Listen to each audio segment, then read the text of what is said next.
అందుబాటులో ఉండలేదు. చాలాసార్లు జరుగుతుంది ఏంటంటే ఈ మాటల తూటాలు విడుచుకుంటుంది తప్ప అసలు సంగతి మాట్లాడతలేరు ఎవరైనా అంటున్నారు. ఇప్పుడు చూడండి 3 పార్టీలు ఉన్నాయి. లక్ష్మణ్ గారు కొంచెం సీరియస్ గా వారిని ఆలోచించి అకాడమిక్ మాట్లాడుకున్నాం. ఆబ్రెడ్ గారు పెద్దలు ఉన్నారు కనుక నేనేమంటే రాజకీయ పార్టీల గొడవలు మాకెందుకు అంటున్నాను, మాకేం చేస్తారో చెప్పరా అంటున్నాను. గురజాడ అప్పారావు గారి కన్యాశుల్క నాటకంలో ఒక ఎపిసోడ్ వస్తుంది. గిరీశం అనే ఒక మన వదలబోతు మాట్లాడే ఆయన ఉంటాడు అందులో పాత్ర. ఆయన ఒకసారి విజయనగరం రైల్వే స్టేషన్ లో రైలు దిగి జట్కా బండికి పోతుంటే స్వాతంత్రం వస్తే ఏమైతుంది, ప్రపంచం ఏంది, దేశం ఏంది అని చెప్తుంటే అనుగుణంగా మాట్లాడిన తర్వాత ఆయన అంటాడు, అయ్యా మన ఊరి మన హెడ్ కానిస్టేబుల్ ట్రాన్స్ఫర్ అవుతారా స్వాతంత్రం వస్తే జట్కా బండి అని అమాయకంగా అడుగుతాడు. అది కదా ప్రశ్న అంటున్నాడు. ఆ జట్కా బండి అని ఎందుకు అడిగిందంటే 6 పైసలు లంచం తీసుకుంటున్నాడు హెడ్ కానిస్టేబుల్ రోజు రైల్వే స్టేషన్ దగ్గర ఆపుకున్నందుకు జట్కా బండిని, అందుకు ఆ లంచం తప్పాలంటే వాడు పోవాలి. అది సంగతి కదా. మనం ఏమంటామంటే ప్రజలు ఏం కోరుతున్నారంటే అయ్యా మా నివాస యోగ్యమైన గ్రామాలు పట్టణాలు చేస్తారా చేయరా, నివాస యోగ్యం కావాలి, నేను చెప్పిన 4-5 వసతులు ఉండాలి, నివాస యోగ్యమైన పట్టణాలు కావాలి. దీని మీద ఒక్కరైనా మాట్లాడుతున్నారా వీళ్ళందరూ అంటున్నారు. మేము అదే ఏజెండా సెట్ చేస్తున్నాం. ప్రజల దగ్గరికి పోయి ఎన్నికల్ని కాదు తర్వాత మీటింగ్లు పెట్టి మేము ఏమంటామంటే అయ్యా మీరు ఇది కాదు, ఈ జిలేబీకి చెక్కల పడకండి, ఈ దుర్మార్గ మాటలు వాళ్ళ మీద వీళ్ళ మీద వాళ్ళు మాట్లాడుకుంటారు. ఈ తోడేళ్ల పోరాటం, ఈ తోడేళ్లు అంటే నేను రాజకీయాల మీద చాలా స్పాపిడ్ గారు కూడా తెలుసు, రాజకీయాల మీద చాలా నిబద్ధత కలవాడు. రాజకీయ పార్టీలు రాజకీయ సంస్థలు నిజంగా ఒక అతిపెద్ద స్వచ్ఛంద సంస్థలు అంటున్నాను కాదంటలేదు. కానీ రాజకీయ పార్టీలు ఇంత దుర్మార్గంగా వాళ్ళ మీద ఒకరి మీద మన భూత రాజాలు లేకుంటే మనకు భూతిపితలు జాతిపితలు మాట్లాడుకుంటుంటే మన నిజంగా జాతిపిత కావాలని అంటున్నాను. అట్లా కాకుండా ఇక్కడ ఏ చర్చ జరగాలి, నేను చెప్పిన మౌలిక వసతుల చర్చ జరగాలి. ఒక బీజేపీ పార్టీ, నేను ఆ బీజేపీ పార్టీకి అనుకూలంగా వ్యతిరేకంగా కానీ బీజేపీ ఒకటి స్టేట్ లెవెల్ ప్రణాళిక ఇచ్చింది. అలా ఒక మంచి విషయం ఏంటంటే ఏదైతే అవినీతి రహిత పాలన అందిస్తామన్నది అది మంచిది అంటున్నాం. అది కొంచెం బ్రాడ్ గా ఉంటున్నా కూడా మున్సిపాలిటీలో ఉన్నంత అవినీతికి ఎక్కడా లేదు. నిజమండి, మేము గతంలో ఒకసారి బస్ స్టాండ్లలో రైల్వే స్టేషన్లలో ఒక ప్రజా ప్యారిటీ పెట్టాం. ఏ డిపార్ట్మెంట్ లో అవినీతి ఎక్కువగా ఉంది, ప్రజలతో రోజు సంబంధం ఉన్న డిపార్ట్మెంట్లకి ఎక్కువ ఉన్నది. పంచాయతీలు, మనకు మున్సిపాలిటీలు, రెవెన్యూ, పోలీసు, మనకు ఇట్లాంటివన్నీ కూడా. ఒక పోస్ట్ ఆఫీస్ తప్ప అన్ని పోస్ట్ ఆఫీస్ లో కూడా అవినీతి, మనకు ఉపాధి హామీ పథకంలో డబ్బులు వచ్చిన తర్వాత పోస్ట్ ఆఫీస్ కూడా పోస్ట్ మాస్టర్ కూడా అరెస్ట్ అయ్యారు. డబ్బు ఎక్కడ ఉంటే అక్కడ అవినీతి ఉండే పరిస్థితి ఉన్నది. కనుక ఇక్కడ ఏం చేయాలంటే అవినీతి రహిత పాలన ఇస్తామంటున్నారు. ఒకటి కేంద్రం నుంచి స్మార్ట్ సిటీ అదంటే ఏదో ఒకటి ప్రకటించింది కదా అంటున్నాను.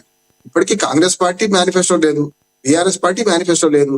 మేనిఫెస్టో లేని ఎన్నికలు ఎట్లా జరుపుతారు మీరు అంటున్నాను. నేను మీ తిట్లు మాకు కావాల్సింది కాదు, మాకు ఏం చేస్తారు మహానుభావాన్ని నేను అంటున్నాను. ఆ హెడ్ కానిస్టేబుల్ ట్రాన్స్ఫర్ కావడం ఆ జట్కా బండి ఆయనకి ఎంత అవసరమో నేను నా ఊళ్ళో ఉంటే నా ఇంటి ముందర పారిశుద్ధ్యం బాగుండాలి, రోడ్డు బాగుండాలి, మురికాలో బాగుండాలి, ఇవి నేను అడుగుతానా? లేకపోతే మీ రాజకీయాలనే కావన్నా? నేను ఒక చిన్న ఉదాహరణ చెప్తాను లక్ష్మణ్ గారు. ఒకసారి 30-40 ఏళ్ల క్రితం మేము గ్రామాలు తిరుగుతున్న క్రమంలో అప్పుడు ఈ బర్ఫీ రేడియోలు ఉండే, లేకుంటే ట్రాన్సిస్టర్లు వచ్చినాయి కొత్తలో అప్పుడే. అయితే మనకు సింగరేణి కాలనీస్ పోయిన వాళ్ళు ఏం చేస్తారంటే కార్మికులు కట్టమోసే వాళ్ళు ఉంటారు కదా, అప్పుడు ఊళ్ళో జీతాల కంటే కొంచెం కార్మికులు సింగరేణి కార్మికులు జీతాలు ఎక్కువ ఉంటుండే. వాళ్ళు ఊళ్ళోకి వస్తుండ్రు, రేడియో ట్రాన్సిస్టర్ పట్టుకొని వచ్చేవాడు. అప్పుడు టీవీ లేవు ఇంకా. అప్పుడు ఏం చేస్తారంటే వాళ్ళు ఏది వస్తే వినుకుంటూ వచ్చేవాడు. సంస్కృతం రాకుండా ఇది వార్తాహ, లేకుంటే బ్రిటిష్ BBC రేడియో వస్తుంటే అది కూడా వినుకుంటూ వచ్చేవాడు. ఏదో రేడియో ఉంది నా ఇంట్లో అని నాకు సంఖ్యలని పెట్టుకునేవాడు.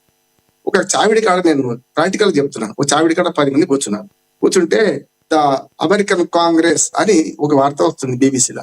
అరే ఇక్కడ కాంగ్రెస్ ఉంది, అప్పుడు కాంగ్రెస్ ఉండే కదా, అమెరికాలో కూడా కాంగ్రెస్ ఉందట్రా అని మాట్లాడుకున్నాను. నేను ఎందుకు వాళ్ళని ఎద్దేవా చేయడం అనట్లేదు నేను. అట్లా ఈ రాజకీయాలు ఈ 21వ శతాబ్దాలు కూడా అవే రాజకీయాలు ఉన్నాయి అంటున్నాడు. మోడీ ట్రంప్ మాట్లాడుకుంది, ఒక వార్డు కౌన్సిలర్ మాట్లాడుతున్నాడు. ఆయనకి ఏం అవసరం చెప్పండి? మోడీ కరెక్టా, అమెరికా అధ్యక్షుడు కరెక్టా? లేకపోతే నేను చెప్తున్నాను కదా, దేశంలో రాజకీయాల గురించి, ప్రపంచ రాజకీయాల గురించి ఇవాళ చర్చకు వస్తుంది అంటున్నాను. అన్నిటికంటే ఇంకో దుర్మార్గం జరిగింది. 15 రోజులుగా మేము చెప్పిన మాట చెప్పకుండా మళ్ళీ చెప్తున్నాం. హరికథ చెప్పినట్టే కావచ్చు. ఇవాళ గ్రామాలలో గత వారం రోజులు చూడండి, 7 రోజులే ప్రచారం. గతంలో అసెంబ్లీ పార్లమెంట్కి ఎప్పుడైనా 15 రోజులు, మధ్యాహ్నం 14 రోజులు ఉంటుంది. కానీ ఈ ఎన్నికకి ఏంటంటే స్థానిక ప్రభుత్వాల ఎన్నికలు మధ్యాహ్నం 6 డేసే 7 డేసే, అది ఒక రోజు ముందే ప్రచారం కనుక ఇవాళ సాయంత్రం కేల్కతం దుకాణం బంద్. అసలు దుకాణం ఇప్పుడు బంద్ అవుతుంది లక్ష్మణ్ గారు, దుకాణం అంత బంద్ అయితే ఇప్పుడే కాదు, ఈ రాత్రి. కానీ ఏమంటున్నానంటే గతంలో ఈ 2 రోజులే సాగి ప్రలోభాల పర్వం అంతా. ఇప్పుడు గత వారం రోజుల నుంచి రోజుకి ఒక జిల్లా తిరుగుతుంటే మాకు అర్థమవుతుంది ఏంటంటే మనకు మైసమ్మ, బాలమ్మ మన గ్రామ దేవతలు పెడతారా? ఇప్పుడు ఓటు గ్రామ దేవతలు అంటే ఓటర్లు అందరూ గ్రామ దేవతలుగా మారిపోయారు. వీళ్ళు ఏంటంటే పొద్దున లేచే వరకల్లా సాయంత్రాలు కొన్ని పంపిణీ, పొద్దున కొన్ని పంపిణీ, కొంచెం మర్యాదస్తులకేమో రాత్రి పూట రహస్యంగా ఇంటి ముందట 5 కిలో చికెన్, ఒక ఫుల్ బాటిల్ పెట్టిపోతుండట. వీడు తీసుకుంటూ తాగుతున్నాడు, ఎవరు చెప్పకుండా. ఇచ్చినోడు ఎవరు తెలుసు, తీసుకున్నాడు ఎవరు తెలుసు. తాగుతున్నారు, పోతున్నారు. నేను అంటున్నా కేవలం పేద ప్రజలు అంటలేని, వాళ్ళు మున్సిపాలిటీ ఓటర్లే కాదు, మొన్న మా బార్ కౌన్సిల్ ఎలక్షన్ జరిగింది, పరుగు పోతే చెప్పుకుంటే కూడా బార్ కౌన్సిల్ ఎలక్షన్ లో జనవరి 30 జరిగితే ప్రముఖమైన అడ్వకేట్ లాగా చెప్పిండ్రు నా మిత్రులు, వాళ్ళ పేరు చెప్తే బాగుండదు. రామ్మోహన్ రావు గారు ఏం చెప్పాలి, మీరు తప్పించుకున్నారు, మీరు ఓటు వేస్తున్నారు కానీ ప్రచారం లేరు, ఎప్పుడు పోటీ చేస్తలేరు, తప్పించుకున్నారు. కానీ జరుగుతుంది ఏంటంటే మా ఇంటికాడ ఒక ఫుల్ బాటిల్ 2 కిలోలు చికెన్ పెట్టిపోయింది, ఎవడో వచ్చి పిల్లానికి ఫోన్ చేసి సార్ అదేనా అని అంటున్నాడు. ఎవడికి రా నువ్వు అని అడిగినా తీసుకోండి, మంచోడు, తీసుకపోయి వెంటనే పోలీస్ స్టేషన్ కంప్లైంట్ ఇస్తా అంటే తీసుకుపెట్టట్లేదు. అంటే మీరు ఎవరికి దానం చేయండి సార్, మీకు ఇష్టం లేకపోతే అన్నాడు. అట్లా ఉన్నది. నేను ఏమంటా అంటే పేద ప్రజలు లేని కూడా తీసుకుంటలేడు డబ్బులు. ఎమ్మెల్సీ ఎలక్షన్లు చూడండి, మనకు ఏమంటారు మన గ్రాడ్యుయేట్ ఎలక్షన్స్, లేకపోతే మనకు మన స్థానిక సంస్థల ఎలక్షన్లు, అంటే వాళ్ళ ప్రజాప్రతినిధులు ఉంటారు కదా, ఎంపీటీసీలు జెడ్పీటీసీలు, ఎన్నో చూడండి చదువుకున్న వాళ్ళు ఎక్కువ తీసుకుంటున్నారు. 500కి 1000 సంతృప్తి పడుతుండు లక్ష్మణ గారు. నేను ఈ వారం రోజులు జరుగుతున్న దుర్మార్గం ఏంటంటే చాలా స్థాయికి చేరుకుంటుంది. ఇవాళ రాత్రికి ఇంకోటి వస్తుంది, మందు విందు కాదు, మందు చికెన్ మటన్ కాదు, చికెన్ మటన్ మందు కాదు, ఇంకొకటి వస్తుంది, డబ్బులు వస్తాయి. ఇవాళ రాత్రి నుంచి డబ్బులు వస్తున్నారు, 5000 పలుకుతుందట. ఓకే, ఈ జరిగే అవకాశాలు అయితే ఉన్నాయి. కానీ నేతల మాటలను ఎలా చూడాలంటారు? రేవంత్ రెడ్డి గారిది ఒక బయట ప్లే అవుతుంది చూద్దాం. రేవంత్ రెడ్డి గారిది ఒక బయట ఉంది, ప్లే అవుతుంది చూద్దాం సార్. ప్రయత్నం చేస్తురని హరీష్ రావు కేటీఆర్ గారు అన్నారు, చూసిండ్రు కదా. శుక్రాచార్యుడేమో ఫామ్ హౌస్లు ఉన్నాడు, మారీచుడు సుబాహుడేమో ఊరూరు తిరుగుతున్నారు. గతంలో పురాణాలలో మీరు చూసిరు కదా, దేవతలు యజ్ఞాలు యాగాలు చేస్తే వాటిని భగ్నం చేయడానికి శుక్రాచార్యుడు మారీచుని సుబాహుడు అనే రాక్షసులను పంపించేటోళ్ళు. వాళ్ళు నెయ్యి పోసి యాగం చేస్తుంటే వాళ్ళు రక్తం మాంసాలు తీసుకొచ్చి దాంట్లో వేసేటోళ్ళు ఈ యజ్ఞాలు యాగాలను భగ్నం చేయనికే. ఇవాళ తెలంగాణలో కూడా మేము కష్టపడి అభివృద్ధి చేస్తుంటే ఈ మారీచుడు సుబాహుడు కాళ్ళల్లో కట్టెలు పెట్టి తిరిగే ప్రయత్నం చేస్తురు, ఊరూరు తిరుగుతురు.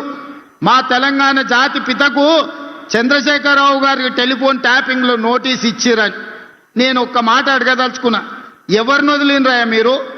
ప్రతిపక్ష నాయకులను వదలకపోతుంది, జడ్జిలను వదలకపోతుంది, జర్నలిస్టులను వదలకపోతుంది, సినిమా తారలను వదలకపోతుంది, ఆఖరికి పెళ్ళా మొగుడు మాట్లాడుకుంటుంటే కూడా వాళ్ళ చెవులలో వాళ్ళు మాట్లాడుకునేది నీకెందుకు వినేది?